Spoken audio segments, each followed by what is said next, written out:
बिलारी के कानकिनी माफिया और साबिक वजीर जी जनार्दन रेड्डी को करोड़ों रुपयों की गड़बड़ी और रिश्वतखोरी मामले में बेंगलुरु में गिरफ्तार कर लिया गया।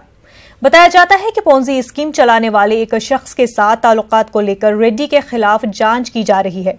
सेंट्रल क्राइम ब्रांच के एडिशनल सीपी आलोक कुमार ने बताया कि पुख्ता सबूत और गवाहों के बयानात की बुनियाद पर जनार्दन रेड्डी को गिरफ्तार किया गया है।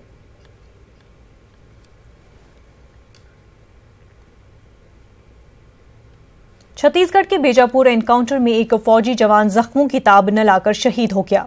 नक्सलियों के आईईडी धमाके में बीएसएफ जवान शहीद हुआ। वहीं इस एनकाउंटर में एक माओ नवाज भी हलाक हुआ है। आपको बता दें कि 6 आईईडी गोम और गटाकल गांव के दरमियान बिछाए गए थे। गौरतलब है कि कल असेंबली इंतखाबात के पहले मरहले की पोलिंग होनी है। कल 18 सीटों के लिए वोट डाले जाएंगे। 18 में से 8 हल्के नक्सल मुतासरा इलाकों में आते हैं।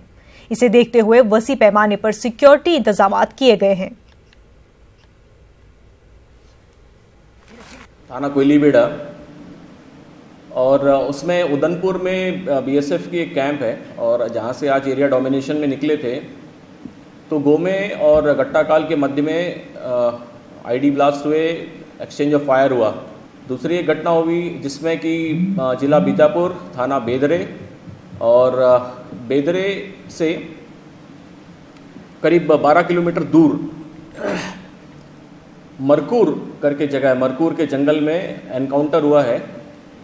डीआरजी और एसटीएफ की पार्टी थी जिसमें कि एक माओवादी मारा गया, वर्दीधारी माओवादी मारा गया, जिसके पास से एक हथियार बरामद हुआ है। उसके अलावा बहुत से नक्सलियों के घायल होने की भी वहाँ पे जानकारी मिल रही है।